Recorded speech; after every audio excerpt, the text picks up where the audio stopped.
Hati-hati nih. Ini ada gerakan sekarang anti maulid, gerakan anti tahlil. Bahkan teman-teman saya itu, saudara-saudara kita, Pak, pernah nanya sama saya, Sauki, apa? Memangnya roh dibacain Fatihah pahalanya nyampe? Saya bilang nyampe, Pak. Apa dalilnya? Nggak usah pakai dalil, Pak, nanti kita jadi perang dalil. Kalau Bapak nggak percaya, Bapak mati aja duluan, saya bilang. Ntar saya kirimin Fatihah. Kalau nggak nyampe, balik lagi kasih tahu. Lo kalau khilafiyah kita perbesar, Pak, sampai kiamat pun nggak akan selesai. Bener? Makanya Al-Quran memberikan jalan tengah. Apa jalan tengah yang Al-Quran ajarkan? Lana a'maluna walakum a'malukum. Jadi buat saya yang senang maulid kita di Pekanbaru, bagus, terusin. Baginda Nabi senang. Yang nggak suka maulid juga udah diem-diem aja, Pak. Nggak usah pakai ngata-ngatain yang maulid dan bakal masuk neraka. Dikit-dikit neraka, dikit-dikit neraka. Emang neraka punya bapak moyangnya? Hati-hati nih, hati-hati. Nih kita di tempat kita nih di Pekanbaru ini masih banyak ulama-ulama, masih banyak guru-guru. Dan mohon maaf Bapak Ibu, cari ulama dan tuan guru kita ini yang sanad keguruannya mutawatir, sambung menyambung sampai kepada baginda Rasulullah Sallallahu Alaihi Wasallam. Ini penting sanad keguruan nih. Makanya saya agak kurang setuju ketika ada yang bilang bahwa hukum Islam itu cuma dua, kembalikan kepada Quran dan Sunnah. Buat saya orang bodoh ini, Bapak Ibu saya sekalian, buat saya orang bodoh ini, kalau kita mengambil hukum dari Quran dan Sunnah, terlalu pandailah kita, Pak. Kenapa? Bahasa Quran itu terlalu luas untuk diterjemahkan, Pak, kalau lewat terjemahan saja. Bahasa Quran dan hadis itu sangat luas kalau kita cuma memahami Quran lewat terjemahan. Satu contoh, mohon maaf, dalam Al-Quran yang diperintahkan itu cuma sholat. Betul apa enggak? Apa dijelaskan dalam Al-Quran sholat zuhur, asar, maghrib, isya, subuh? Di mana kita temuin? Hadis. Dalam hadis pun cuma dijelaskan 5,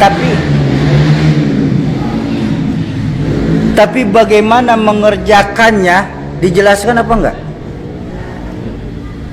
Contoh hadis yang paling gampang, baginda Nabi bersabda dari Imam Ahmad, "Shallu kama ra'aitumuni usolli."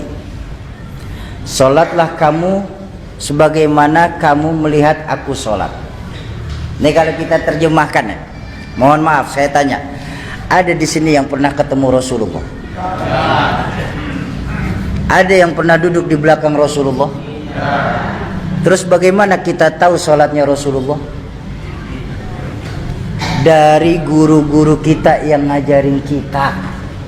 Ini loh pentingnya. Makanya hukum Islam itu bukan cuma 2 tapi 4. Ada Quran, ada Sunnah, ada ijma, ada qiyas. Yang nggak ditemukan di Quran bisa kita temukan di hadis. Yang nggak ada di Quran dan hadis bisa kita temukan di dalam ijma. Yang nggak ada dalam ijma bisa diqiyas melalui ulama-ulama kita.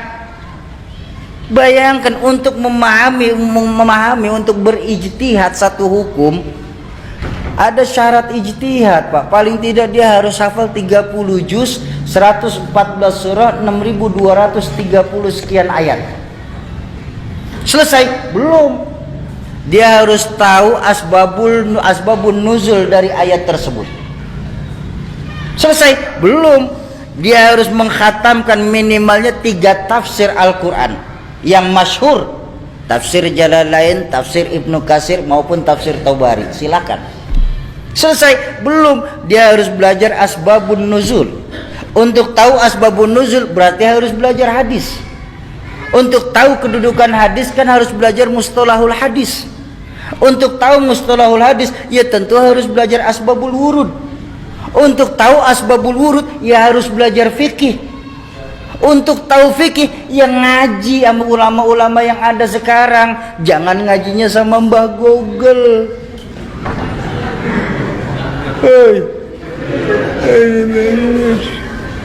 Hati-hati. Enggak semua bid'ah itu jelek. Enggak semua yang tidak dilakukan Rasulullah itu jelek. La kullu bid'atin dhalalah. Ada enggak semua bid'ah itu jelek, ada bid'ah hasanah. Contoh. Quran yang lagi kita baca sekarang ini, Pak. Itu bid'ah, Pak. Benar enggak? Di zaman Rasulullah enggak pernah membuat mushaf. Semua langsung penghafalan kepada sahabat. Cuma ketika Rasulullah wafat di Khalifah Umar bin Khattab, banyak sahabat-sahabat hufaz pada meninggal dunia karena perang. Sebagai khalifah, Sayyidina Umar ini berpikir, nih kalau kayak begini, Quran akan hilang karena banyak sahabat hufaz yang wafat. Lalu dibikinlah satu ide untuk memushafkan Al-Quran.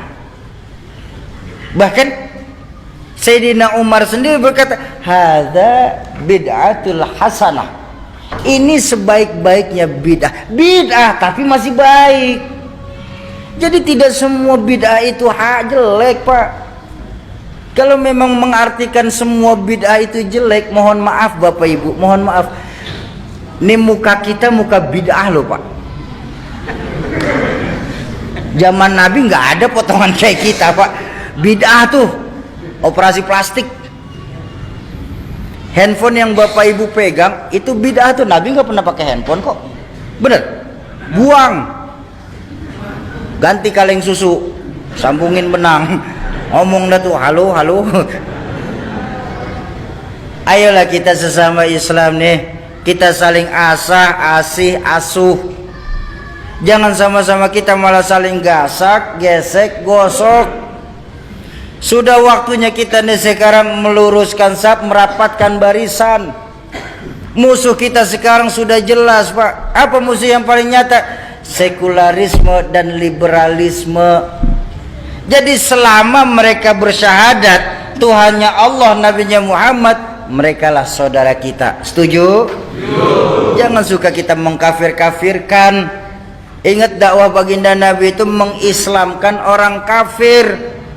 Kok malah sekarang ini mengkafirkan sesama Islam? Ayo dalam berdakwah, yasiru wala tu'assiru. Kalau ada yang mudah jangan disulitin. Basyiru wala tunaffiru. Gembirain, jangan malah ditakut-takutin. Itu dakwah baginda Nabi. Kenapa beliau itu sukses? Karena beliau itu juga sebagai contoh dan panutan. Beliau sebagai contoh dan panutan buat kita. Jadi nggak bisa kita samakan dengan diri kita dengan baginda Nabi. Dan wajar ketika baginda Nabi itu diperingatin maulidnya, Pak. Jadi nggak ada istilah itu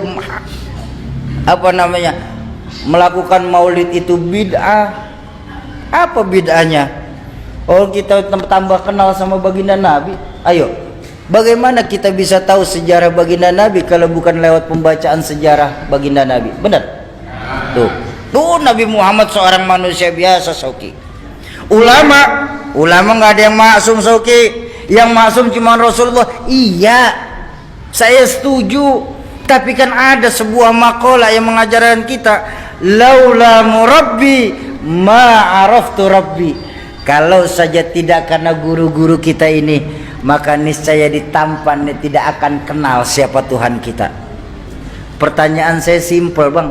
Di mana keimanan kita sebagai muslim yang ketika nanti di yaumil mahsyar semua kita ini akan dimintakan pertanggungjawabannya?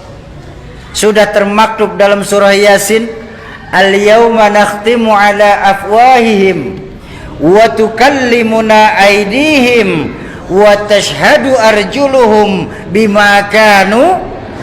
Mulut dikunci, tangan berbicara, kaki bersaksi atas apa-apa yang kita lakukan di permukaan bumi Allah ini. Di mana, Bang, nilai keimanan kita sebagai muslim, Bang? yang ketika nanti Allah Qadi Rabbul Jalil, Allah akan bertanya kepada masing-masing kita, kamu orang tampan yang katanya Islam, di mana posisi kalian ketika kalian tahu agamaku lagi dihina-hina? Kamu yang katanya pecinta kekasihku Muhammad, di mana posisi kalian ketika kalian tahu di dunia ini kekasihku lagi disamakan dengan Insinyur Soekarno? Dan kalian yang ngaku-ngaku sebagai muslim, di mana posisi kalian ketika kalian tahu para wali-waliku di dunia ini lagi dicari-cari kesalahannya? Di mana nilai keimanan kita sebagai muslim sesungguhnya? Ayo di peringatan tablik akbar malam hari ini, kembalikan lagi nilai keyakinan kita kepada Allah Subhanahu wa ta'ala. Tanamkan kepada diri kita, kalau kita sendiri, yang kedua Allah. Kalau kita berdua, yang ketiga Allah. Jangan pernah pisahkan Allah dalam hidup kita. Setuju?